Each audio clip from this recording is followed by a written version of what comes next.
We are live. All right, what's up, guys? What's up, Collider Council? This is the first edition of Collider Council Chat, and we are joined by the panel, Cole Weinstein, Manning Franks, and Matthew. And here is your host, Jonathan Youngblood. Hey, everybody. It's really fun to be here. This is our test run, so if you're watching this, you are a very special person who gets to see us mumble our way through this show. I want to introduce everybody on the panel. You just heard from DeVaughn Taylor. DeVaughn, thank you for helping us get this started today. Oh, yeah. I didn't even introduce myself. Yeah, hi, me. I also have Mr. Manning Franks, one of our lovely members in the group. Cole Weinstein, good to be here. Cole Weinstein is here on his 10-year-old webcam. How you guys doing? Love talk movies. Let's get going. And Mathieu Chin-Quee, that's how it's pronounced all correctly, right? One of our moderators in the group is also here keeping us company tonight. I'm cold. You notice I skipped Matthew's last name. Yes, didn't we all? I know. Right. So this show we're hopefully going to be doing every week. We're going to talk about different news that's come out in the world of movies. We're going to talk about some movies that have been released and some movies that we've seen this week. So let's get right into it, guys. The big piece of news we got this week was that there's a new director for the Batman movie. We no longer have Ben Affleck in the director's chair. Instead, we have Matt Reeves of Dawn of the Planet of the Apes and Cloverfield taking over. Guys, what are your thoughts on this? Manning, let's go to you, Manning. Okay. Originally thought I love Matt Reeves. I found out about him obviously from Dawn of the Planet of the Apes because I saw Cloverfield later. I love both of them, so I'm excited that he's on the project. That being said, it's no secret I'm not the biggest DCU fan. I'm not a fan with where their direction they're headed, and this entire mismatch of what's going on just kind of leaves me discouraged in a way. But they're getting talent. They've got talent. That's not the problem they have going there. You just feel like there's so much going on right now that I'm losing hope in a way. I'm just losing excitement that I had when I first heard the Batman is coming. I'm like, yes, please, I want to see this. I want to go to Arkham Asylum. We get Deathstroke. Oh, wait. Okay, I'm lost. I'm confused. I'm really nervous. Any other thoughts, guys? Obviously, Matt Reeves is a good visual director. I really liked Dawn of the Planet of the Apes. From what we've seen, War of the Planet of the Apes looked pretty cool. But my problem with this is that while he is a talented director, I'm still worried about the script because while I'm not the biggest DCU fan, and from the ones I have seen, I feel like the biggest problem with some of those movies has been the script. So that's something I'm more worried about. I feel like they've had really interesting visual directors in the past. I think Zack Snyder is an incredibly interesting visual director. But the problem is I don't know what's going on with the script right now. So I feel like the director is like, well, it's a decent choice. I think that there's a long ways to go before we figure out like if this is really going to be a good movie or not. This is a test run, so just tossing it out there. Does everyone have headphones in? I do. There's an echo somewhere. Yeah, there's an echo on somebody's. I'm not quite sure what that is, but tinker with that as you're going. Matthew, DeVaughn, any thoughts? I'll piggyback off of what Cole was saying. It really depends on the script. I haven't really liked any of the reports coming out with the script lately, and honestly, it doesn't really matter who the director is. We've kind of seen that with the DC EU, because I mean they're going to kind of fiddle around anyways. But the script has always been their biggest problems in their movies. So, and I also haven't seen War of the Planet of the Apes yet. So all I have to go off of Matt Reeves is Cloverfield, which I do like. But so I mean, the news is fine for me, I guess. But yeah, like Cole said, it's all about the script. Matthew, yeah, I'm the opposite. I'm the opposite of DeVaughn. I've seen Dawn of the Planet of the Apes, but I haven't seen Cloverfield, and I really loved what Matt Reeves did with Dawn of the Planet of the Apes. But that's still just one movie. We've had one-hit wonders before. I know that other people like Cloverfield, but it's really not in the same vein as the Batman. I consider Dawn and the Batman being in the same action blockbuster genre, and he's really only proved himself there once. That, and you have problems that WB is a little bit pushy. They have all the hands-on. I don't have that much faith in the DCU right now, despite loving every Batman scene in Batman v Superman. I will always contend it's not a good movie. And I was so excited because I love Affleck. Affleck is one of my favorite directors. And then when he dropped, I'm like, I honestly, they need to prove themselves to me now. I need to see something good before I believe something is going to be good. So everyone that's my seems to thoughts on have Matt Reeves, some everyone seems to have some general concerns with the movie. Tell me this. Is there anything that's come to mind over the last couple of weeks? Something that DC could choose to do or Warner Bros. Could choose to do that would get you excited again? Or is it at this point, are we just waiting for that first trailer or that or the finished product? Can I begin? Yeah. Get a great scriptwriter. I think it's as simple as that. I think you want to get one of the really marquee names, maybe someone who's not just done a one-hit wonder, but done maybe a few decent scripts in a row, and get them on board to write this script. I think that's personally for me what's going to get me the most excited. I've always been someone who, unless it's a Fincher or a Linklater or a director who I really, really love, I've always cared more about the screenwriter than I have the director, because I just think that it all starts with that script. And you can have a visually interesting movie, like a lot of the DCEU movies that have some script problems that will really derail the movie. So I think if you get a really good scriptwriter on board, that's how I'm going to be excited. Because I know Affleck can pull off Batman. I think Matt Reeves can pull off the visuals. I'm worried about the script. That's good. That's good. Any other thoughts, guys? Yeah, I just need to the hear. only thing. DeVaughn, go ahead. Yeah, no, I just need to hear. I need to hear a premise. I need to hear something because, until we get a solid script and like Cole said, just get a notable name. Don't just kind of hire one of these writers or whatever the script or who did write the script, because they said there is a script and it is looking good, is what it says. But but I just need to hear a premise or something to get me excited, because just knowing that's Batman, I loved Ben Affleck's Batman, and I think he'll have a cool tone, but we don't know what it's going to be about other than, Deathstroke's going to be around. So I don't know. We'll see. One of the guys on board is Chris off? Terrio. He wrote Batman v Superman. He's writing Justice League, a few other things, if you were curious. But to piggyback off of that, as well as that, there were two conflicting reports from Forbes and Vanity Fair saying, we're scrapping everything, we're starting from scratch. And there was another one where there's they have the script. Yes, they want it. It feels like there's so many mixed signals going on right now. What I still contend that they need is that they need a Kevin Feige. They need someone of this caliber that will come in and direct them along the lines of, all right, this is our plan. This is what we need to do. Because right now it feels very scatterbrained. And yes, while I know they need to be different from the MCU, what they need right now is some direction. And whatever they can do, they can't put on a great screenwriter, they can put on a great actor, they can put on a great director, but until they have a clear vision, it's just going to be middle-of-the-road movies and that not everyone will be able to love. Mm-hmm. That's my biggest concern, that you have articles from Forbes and Vanity Fair who are both pretty reliable sources, and they're conflicting with each other. And then you have directors dropping and actors dropping left and right. Actually, I don't know if any actors have dropped, but there's problems with the productions. So the only thing that's gonna get me for the next one is I need to see a good movie for them. That's not me being a DC hater. That's just I personally need to see something good for them. I don't care about the reports because anybody can say anything. I need to see it for myself and really enjoy it and say, hey, that's a good movie before I'm back on board 100% with the DCEU. Well, sounds good. Sounds good. And it sounds like we all have some valid concerns that we have. I share a lot of thoughts with all of you guys. And I think the important thing we just need to keep in mind is that we need to make sure that whenever stories like this come out, that we approach them calmly and logically, and we let the chips fall as they will. So yeah, moving on from there, we have a little bit more happy news coming out.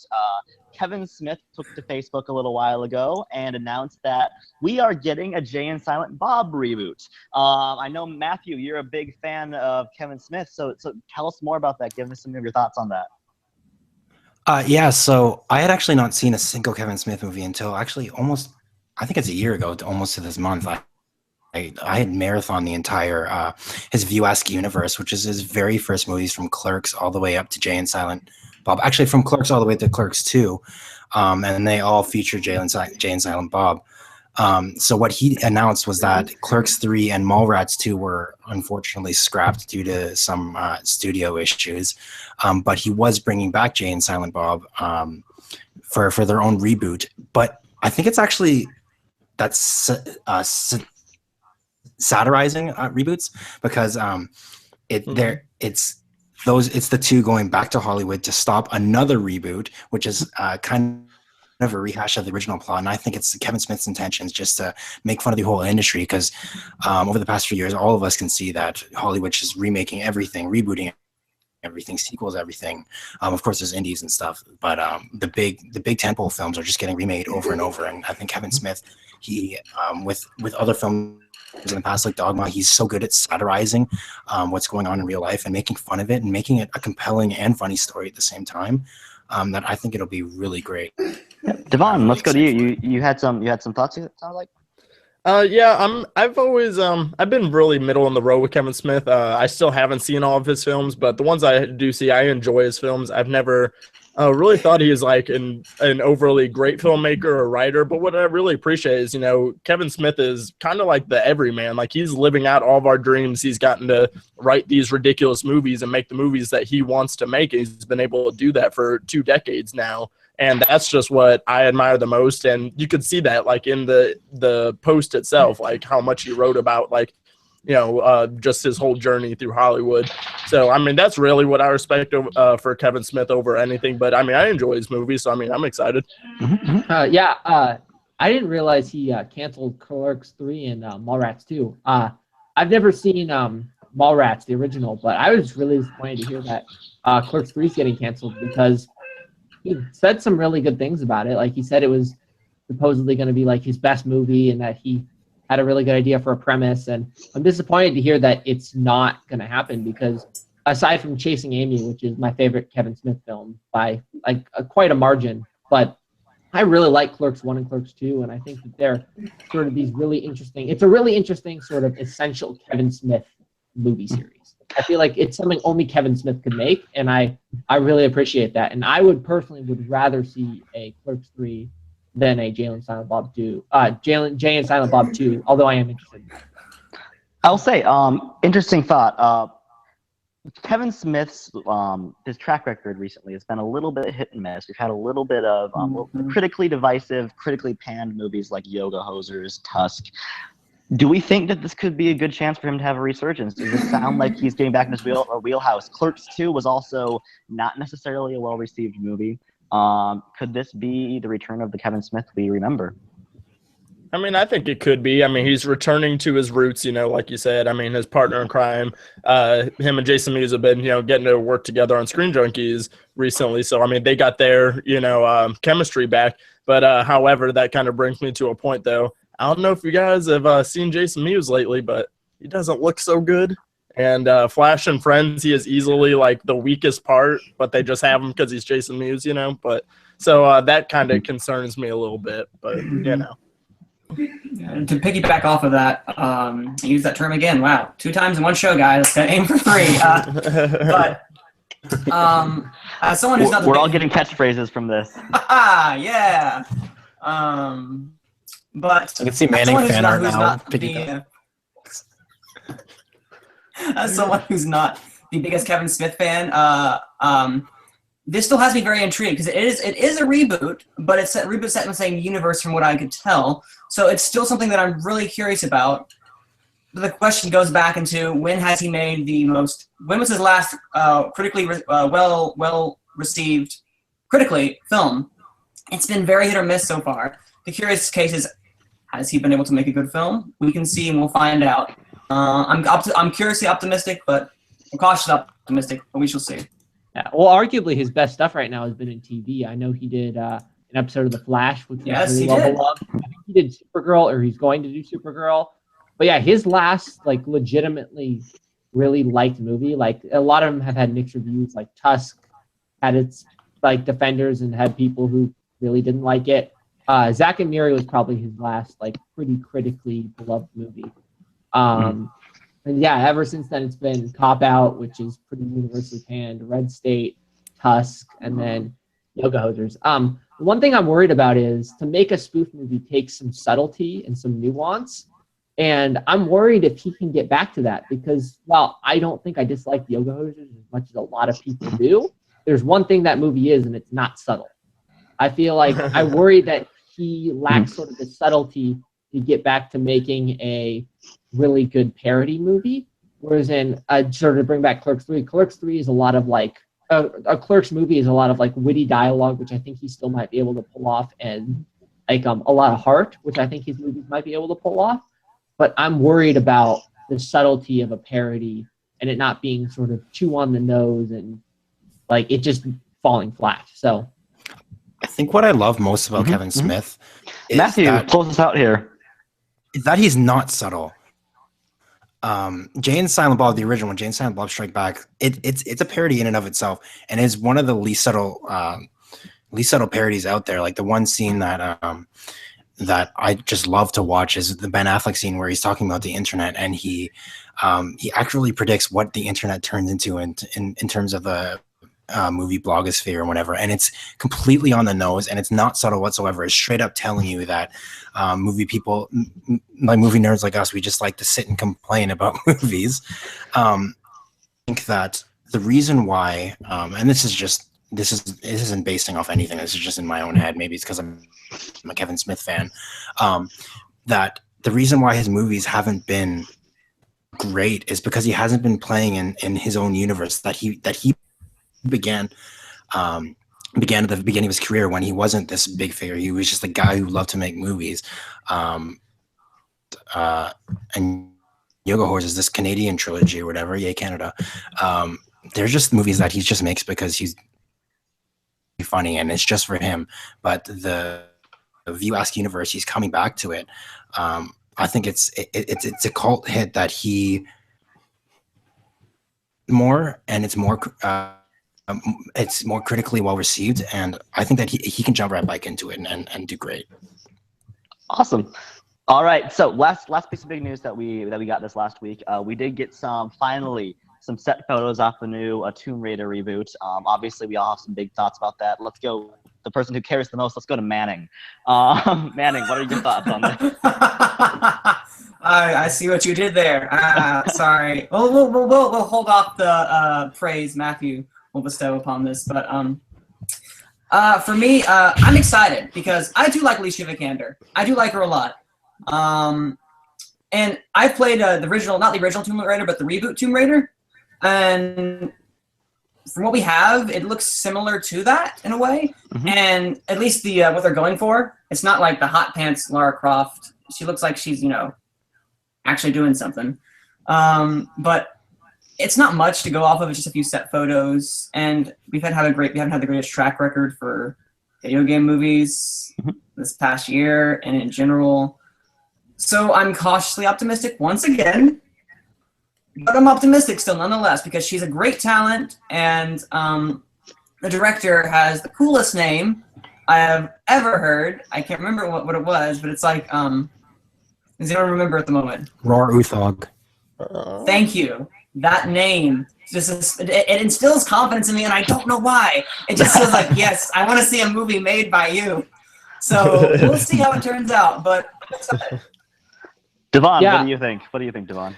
I'm a big Alicia Vikander fan. I've loved everything she's done. Ex Machina, even Light Between Oceans, which was okay, but she was fantastic in it. She elevates anything, and that's my thing. Is I haven't heard of this director. I haven't really heard much about it, and I also didn't think we really needed a reboot for this. I don't think anybody was kind of clamoring for a Lara Croft reboot, but it's happening, and it does have Alicia Vikander. So I mean, if anything, we get to look at her face. So that's about as much excited I am. Because that's the focus we will have in a Lara Croft movie. Cole, how about you?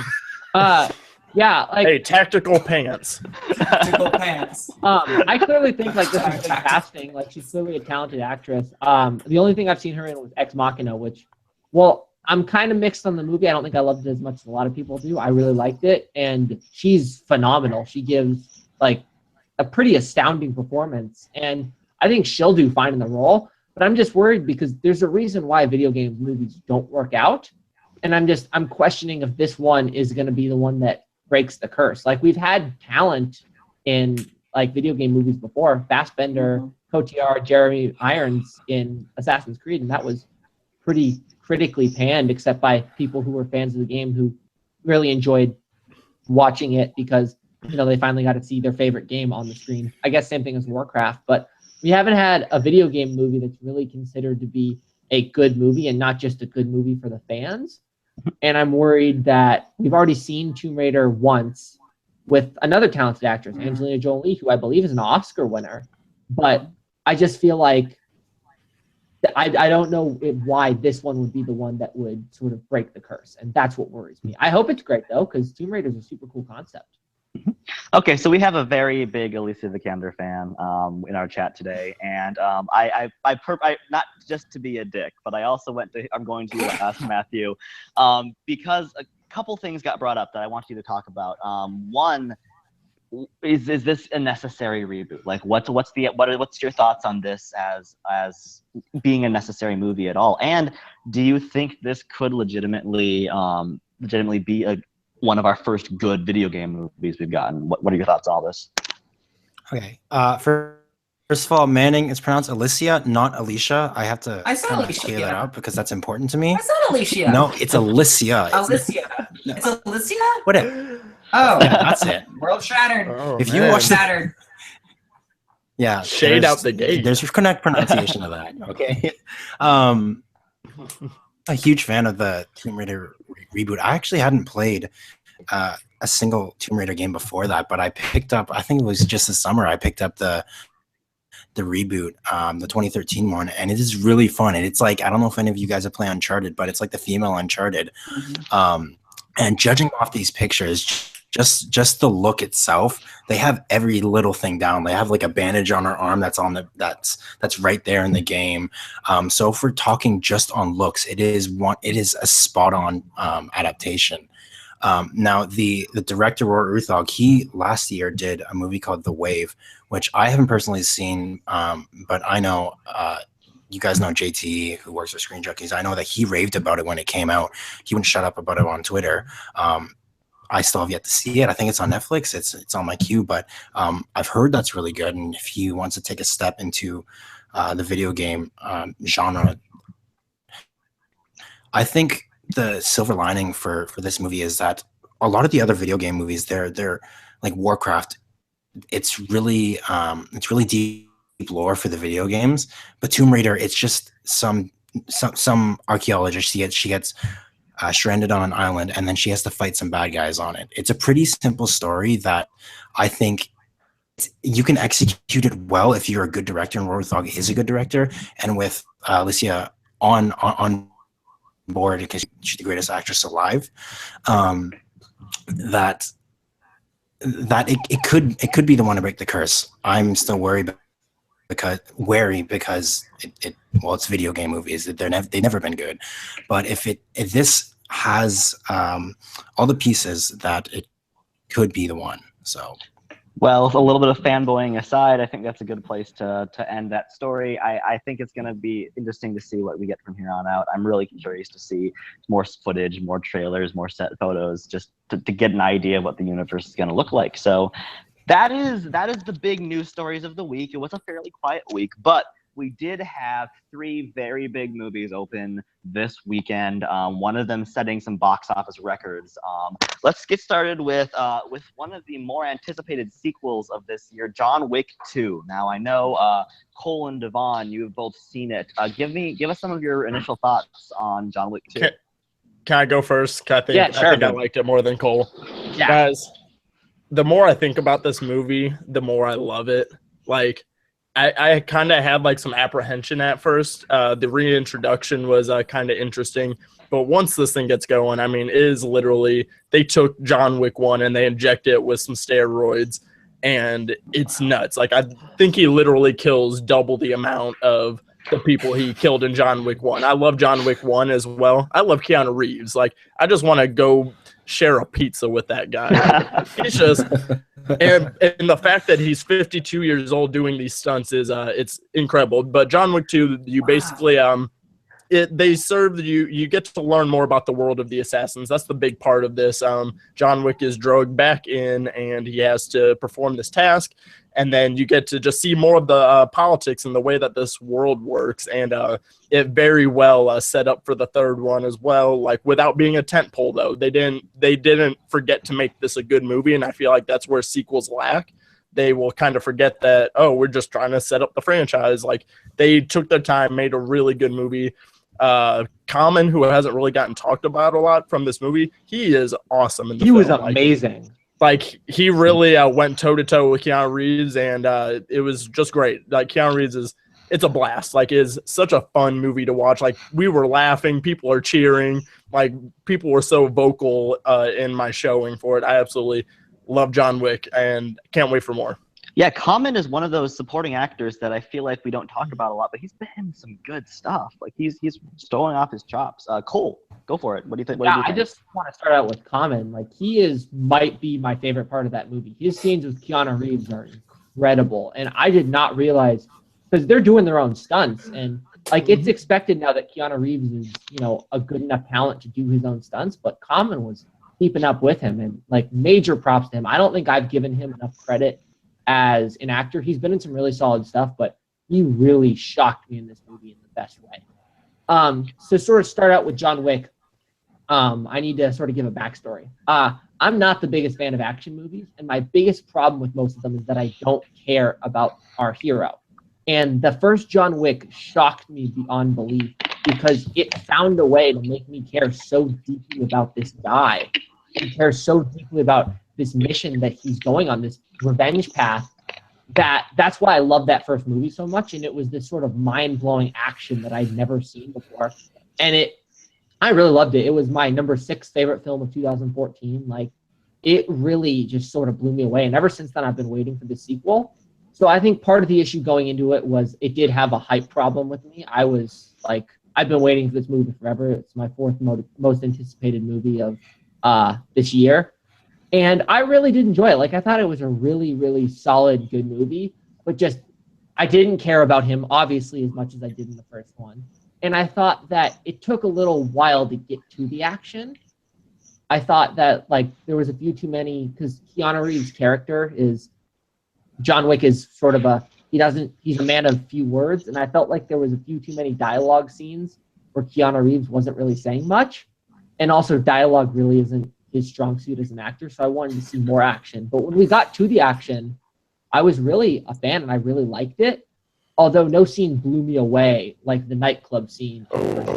So I think part of my issue is I compared the movies a little bit too much, and I think the first John Wick is a superior film, but 2 is definitely a great movie, and I'm super happy that it's doing good in the box office, because this is easily one of my favorite action franchises right now, and one of the ones that I actually really enjoy, because I don't enjoy a lot of action franchises, and I want them to keep making this thing until they can't make them anymore, because these movies are really great, even if I didn't love it as much as I know DeVaughn or other people did. Well, very nice. Other movie that came out this week, which I know that DeVaughn looks like he has something that he wants to get in there. Yeah. No, I just wanted to tack one more thing on the end that would really put it in perspective for people who have and have not seen John Wick 2 yet. Yeah, DeVaughn. Mic issues? DeVaughn, your mic's all messed up. What's up? Your you mic have a sounds mic like it's issue. through a blender. Hold on a sec. How about now? Nope. Still a lot of white noise there. Really? Yeah. I'm not hearing anything on my end. Just keep on talking. I'll work it out. Okay. Let's switch gears. I know Manning and Matthew. Let's focus on you two now. You guys saw Lego Batman movie this weekend. Just give us some of your thoughts. Manning, go right ahead. What did you think? Give me some backstory to this first. I adore the Lego movie. It had enough humor and enough heart to really affect me emotionally as well, and as well tell an interesting story and compelling tale. So going into this one, I was slightly apprehensive because it's a spin-off. I know it's been mentioned before. We got Minions. That wasn't good, in my opinion, at all. So I was really concerned about this one. But Chris McKay and the writers for this movie, they delivered a great sequel or spin-off, or however you want to call it, with Lego characters. They dive deeper into the Batman mythos than you think would be possible. they really gazed upon him as a character and really explained or really dived headfirst into exactly what makes Batman Batman and how that relates to him as a loner character. He's a character who's always alone, yet strives for something that he may know he may never get, and that is a family, a relationship. And yes, they play it up for laughs, and we got some fantastic laughs. I'm not going to spoil here. For those who've seen it, Iron Man sucks is all I'm going to say, but it's from the movie, and God, I was dying. Stuff like that. The fourth wall breaking. The first scene alone, the beginning, when it's just black, and you have Will Arnett as Batman, steals the show. It's a fantastic film. I loved it. It didn't have the same heart as the Lego movie, which I love personally a bit more, but this one's really, really good. So I recommend, people go see it. Matthew, what were your thoughts? What do you think? Yeah, so Manning took all my talking points. No, I'm just kidding. But to like the opening credits, just from the very time that the opening credits come in, it's just like Deadpool. Like in my opinion, yes, the credits are better than Deadpool. It's immediate fourth wall breaking. It's immediate meta. It's immediate. Hey, look, I know how many Batman movies you made, and I know how dark they've been. Hey, let's make fun of it. It's so meta and it's so funny. And as Manning said, it does have heart. It has a great story to go along with it. Yeah, that's Manning basically said everything that I wanted to say, but I really did enjoy it. So That's Cole, okay. No, I really did enjoy it. It was really funny. Cole, you're in a weird position on this. Well, not a weird position, but a good one, where you're the only person here who's seen both. So I want you to tell me this. Mm-hmm. If you had to choose, what movie should people go see tomorrow? John Wick 2 or the Lego Batman movie, and why? Okay. First, can I just say my thoughts about Lego Batman movie? Quickly, yeah, go, Yeah. Sort of in the same position with John Wick. 2014 was the year I fell in love with cinema and really fell in love with film. So the Lego movie was another movie that just shocked me. I didn't believe that you could do. I don't really want to spoil it, but some of the things towards the end of that movie, I didn't believe that a movie could do that, and it hit me just on a level that really shocked me. And it's one of my favorite animated movies of all time. I love that movie. So I had really high expectations. I was high expectations, but I was worried about Lego Batman movie. And I thought it was a really, really fun, solid movie that really worked. I thought that the beginning was great and the rest sort of doesn't live up to that. But I thought it was a really fun, solid movie. And I recommend both that and the Lego Batman. As far as picking between the two of them, I have, I guess, a strategic answer because I think I really like them about the same. I guess probably thinking back on it, John Wick is one I'd want to visit more often, and that's the one I want to pick because here's the thing. The Lego Batman movie is going to make its money back. We all know that. Like, it's Lego, it's Batman, and it's got a kid audience. The theater I saw it with, there was almost no one who wasn't a parent or a kid in the theater. It's going to make its money back. If you have the money to only support one, support John Wick because that has a more niche market. And that's a really sort of rare action franchise that's doing everything right and needs every penny it can get. John Wick needs your support, and I really want this to continue forever, and that's only going to happen if these things keep being profitable, especially because this new one had a much larger budget than the last one. So I picked John Wick just simply because I really want to see this movie. Solid answer. DeVaughn, how's your mic, by the way? Have you guys heard anything? Perfect. Yeah, sounds better. That's I think perfect. I got a phone call a bit ago, and I think it gave my mic a little feedback. I think that's what messed it up. Sounds good. Whoops. 2 other movies come out this week that none of us have seen, and we'll touch on briefly. Let's get the. We're so credible. I get it. United Kingdom did come out, which does look phenomenal. I'll buzz through it quickly. It looks the trailer's amazing. You have an amazing cast on it. It looks like it's going to be a very heartfelt movie. There's been some good initial buzz on it. People should support smaller movies, definitely. It was released earlier overseas. We're just getting it now in the States. Does anybody have any quick thoughts on United Kingdom?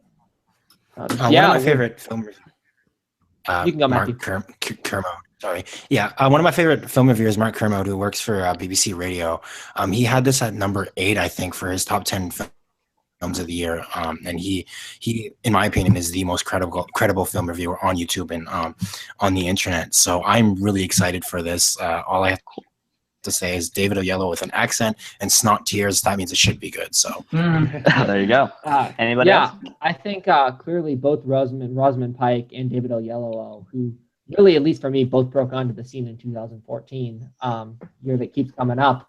I thought that they're both great actors. They look like they're going to be given great performances in these trailers. Like, it looks like there's a lot for them to sort of chew on.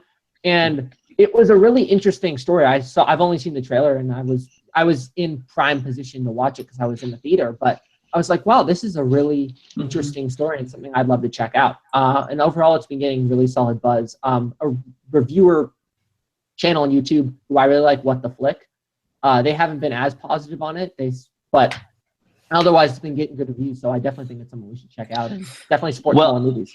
Well, based on what I've done before, we know what this means. Manning and DeVaughn, this means that you guys get to give your thoughts on the other movie opening this weekend, 50 Shades Darker. Guys, what are your thoughts on this new trilogy we're getting? DeVaughn, you can go. Yeah, looks amazing. Guys, watching the first 50 Shades movie was so much fun, but like in the worst way possible. I was one of two dudes in the theater for one. That was pretty funny. And oh my goodness, like all these girls are getting all worked up over this so not sexy movie. And I'm just cracking up because the first movie has some of the worst dialogue I've ever heard in my life. Like, it's really bad. So, and then the trailers for this just look even more ridiculous. But the thing is, 50 Shades, the first one, like, it has some enjoyable things in it. Like, I love the music. I love the score. Dakota Johnson is trying. I forget what the other guy's name is already. But he's not really, yeah, that guy. But Dakota Johnson, she's trying to do something, and the movie is shot pretty decently as well. Like, it's decent to look at, but this script just like literally drives the movie into the ground. So, and apparently this one's worst. Yeah, so I'm gonna do a double feature of them tomorrow. I'm rewatching the first one, watching the second one, and then roasting it on my podcast. It's gonna be bad. I'm excited, but not excited, but excited. Manning, we know you're gonna be going out to see this like immediately. So give us your thoughts on 50 Shades Darker. Yeah, if I want to watch a dumpster fire, I'll go to my local Greek village over there with all the frats. So on a Friday night. This movie will not be seeing a cent from me.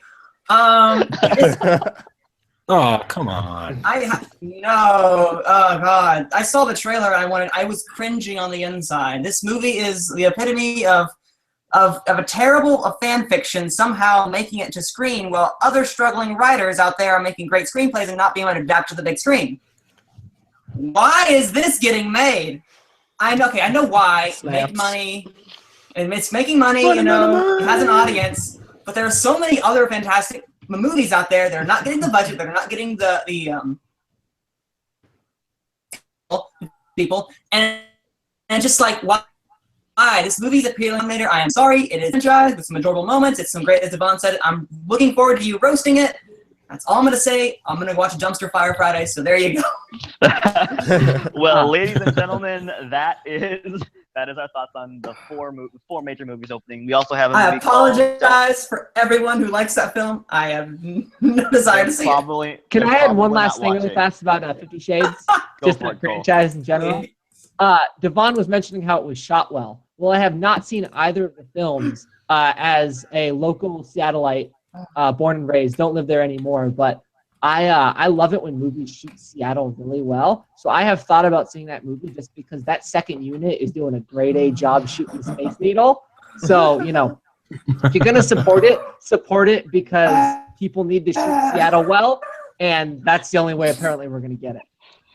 Okay, so our endorsement of it is that it will be fun to roast. It has some good shots of Seattle, and it will make Manning's heart very sad. So everyone should see it for those reasons. 4 out of 5 stars. We are going to transition now into our last major segment of the show. This is the segment I'm excited for. We all This is the year of us watching a bunch of movies that we've never seen before, a bunch of amazing first-time watches this week. And one by one, we're just going to go through a couple of them and tell you why you should or should not see them. Cole, why don't you start us off with that? Yeah, I'll start off. I saw Elephant yesterday, and I don't really want to talk too much about it because I feel as though it's a film that you really just need to see going in blind. But all I'll say is the tagline: an ordinary high school day, except it's not. This movie, I've heard really mixed reviews, supposedly divisive, but I thought it was one of the most visceral and just sort of stunning films I've ever seen. It's directed by Gus Van Sant, the guy who did Good Will Hunting, and I thought it was just this brilliant film with these amazing child performances. Like, it's a bunch of high schoolers, and none of them were professional actors, and a lot of the lines are just improv, and it's just this insane movie. And it really sort of shocked me to my core, and I really recommend you seeing it. There's a good chance you won't like it, but there's also a chance that you'll love it as much as I did. And I really just think it's a movie that's not only important and really has something really interesting to say, but I think it's powerful, and there's a really good chance you could find a film that you absolutely love. Sounds good. If we have any questions, let's keep them to the end of the segment. But DeVaughn, what have you been watching? I've watched a lot of really good movies the past week and a half or so, but I watched The Love Witch a few days ago, and this is a movie I've been waiting to watch for a long time. They talked about it a lot on Collider, and it's gotten really amazing reviews. It has a 95% on Rotten Tomatoes right now, like really good reviews, and it deserves every one of them. The Love Witch is a total throwback to 60s, 70s, and it's this woman. She lives in California, and she's a modern day witch, and she just wants to fall in love, but her magic is too strong, and she I won't spoil anything, but they have some side effects to the men that she's trying to get with. But this movie is it's a big feminist, and it's a very empowering film.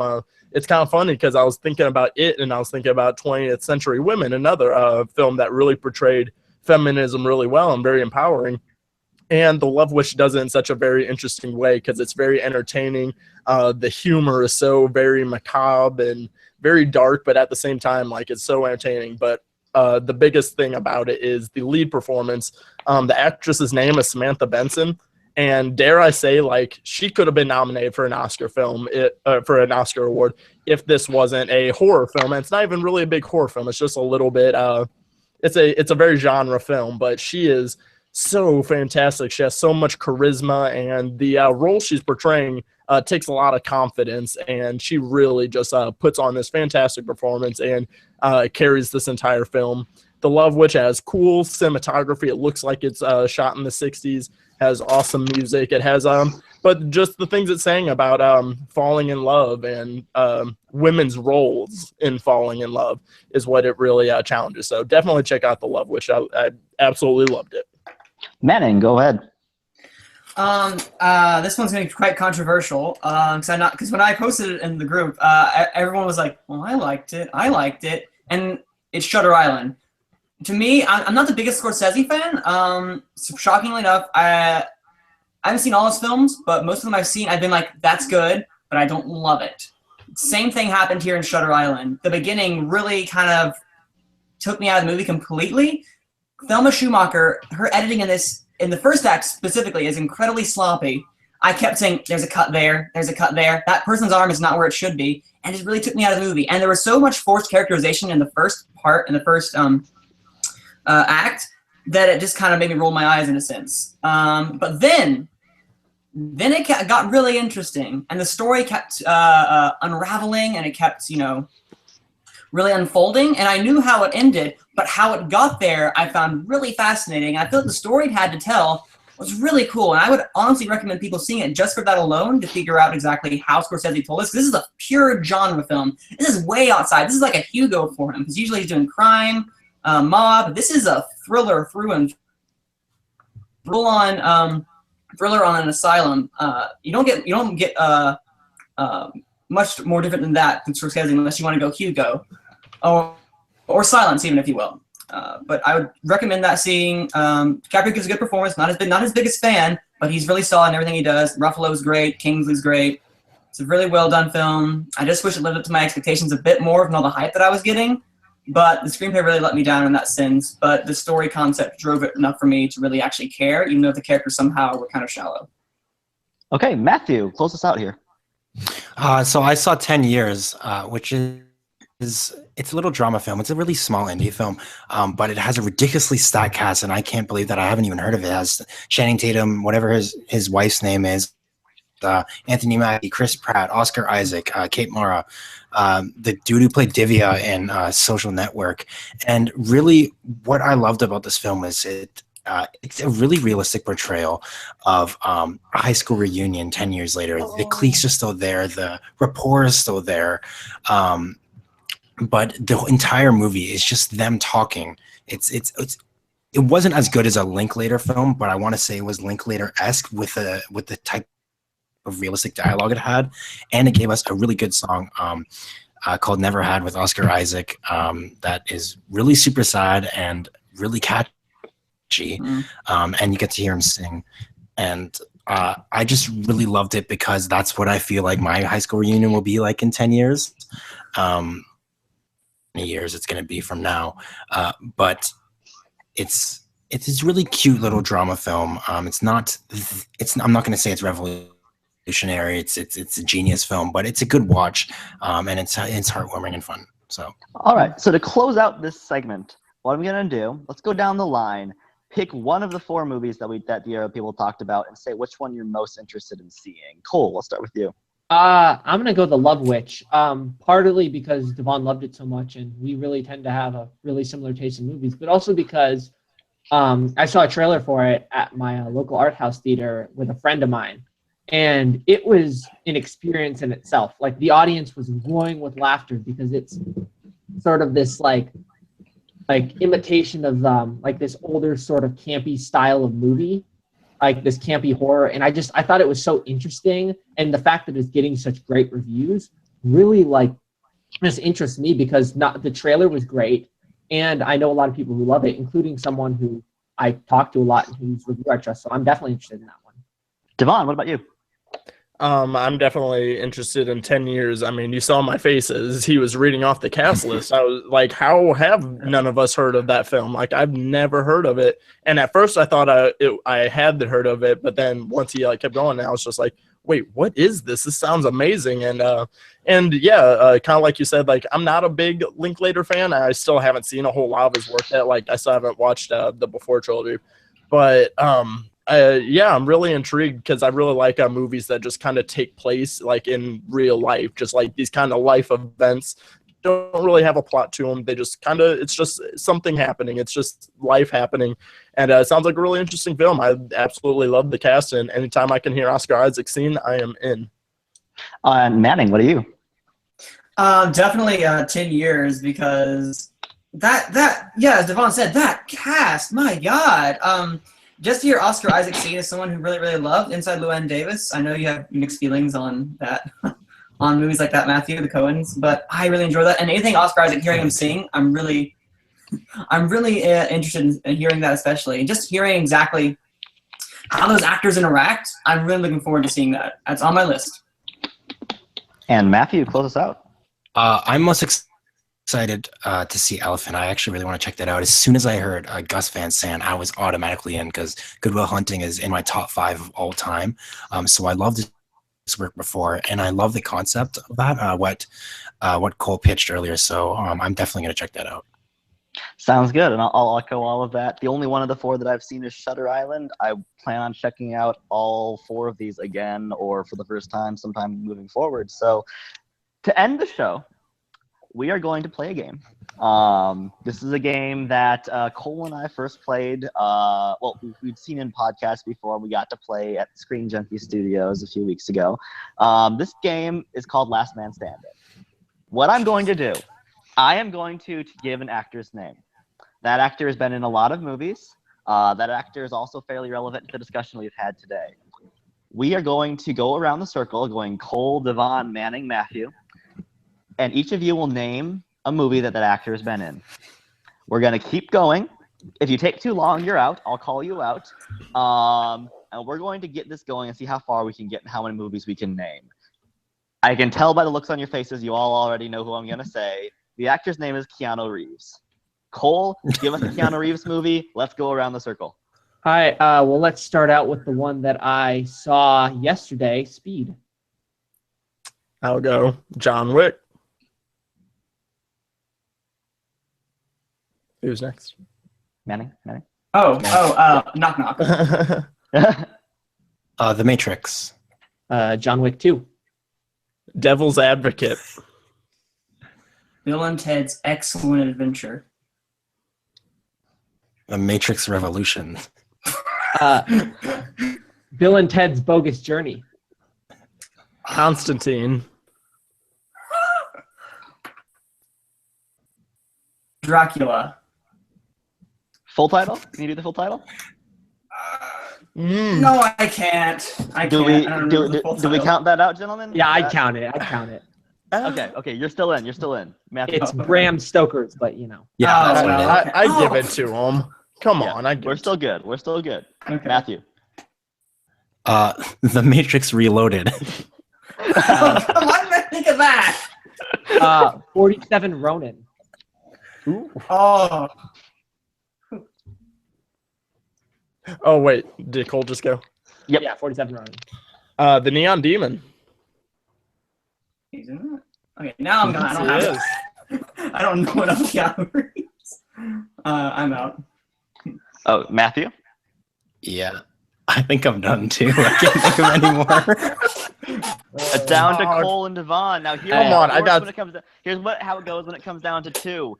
You need to if the person before you cannot think of a movie, then you have to end the round on a movie again, or it doesn't count. Oh, I just. Oh, so if you get him 2 times in a row, then it's done. Yes, yeah. So Oh, I just. Shh, don't say. All right. Give me as long as you possibly can, because I'm thinking right now. I got a few on the tip of my tongue. Oh wait, am I going 10, first or is Cole going first? 9, Cole 8, 7, 6, 5, 4. Oh, I got it. My Own Private 3. Idaho. With the Gus Van Sant poll. I go Point Break. That's what one Okay. else. Oh, I All right. forgot. I own that movie too. I'm sad I didn't think of that. All right. He's done. 10, Johnny 9. Mnemonic.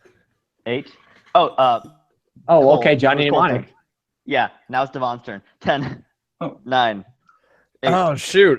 7, 6, Oh my God, 5. why am I blanking now? Because I had more. Rain. 4, Ooh, 10. okay. 9, 8, 7, 6, 5, 4, Look for sure.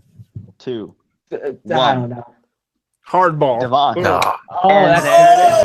Hardball. DeVaughn takes Oh. it. Good. Some notable Does he get a ones belt? that you guys missed. Oh no, we don't. Don't we make me have the feel budget bad for now. that.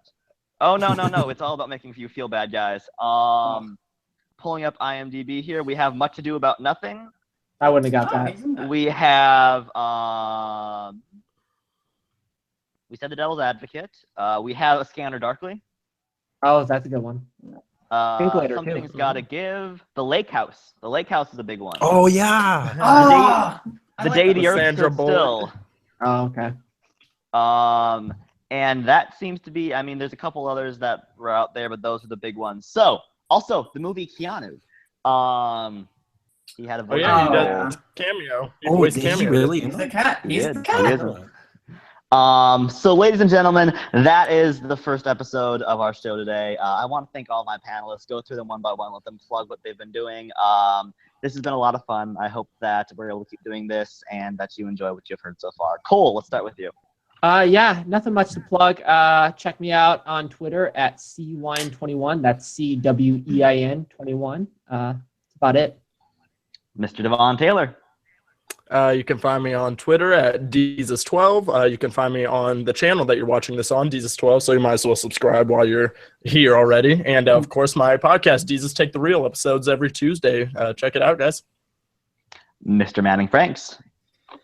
You can find me on Twitter at like_Peyton, and you can also find my YouTube channel, Manning Franks, where recently did a year match for Manny, film. try that. Mhm. You're breaking up a little bit on me. Try that one more time so we can actually hear you. Okay. You can follow me at @like_Peyton on Twitter, and you can also find me on my YouTube channel, Manning Franks. I recently did a end of the year mashup video for 2016 for all film called Ode to the Dreamers. And if you want to reminisce about film from that year, please go give it a like and give it a look. Hope you enjoy it. Sounds good. And Mr. Mathieu Chin-Quee. You can find me on Twitter at mchinquee96 and check out my articles on Schmoes and my Facebook because there is stuff coming. Sounds good. And I am Jonathan Youngblood, your faithful guardian and host of this show. Follow me on Twitter and Instagram at Youngblood_95. Join the Facebook groups Movie Talk by Movie Fans and Geeks Plus Gamers. Read my reviews on Work with a Movie and Geeks and Gamers. And just pay attention to the show. We should be doing more of these moving forward. I had a lot of fun today. Thank you to you gentlemen for hanging out with me for the last 45 minutes, and we will see you next time. Bye.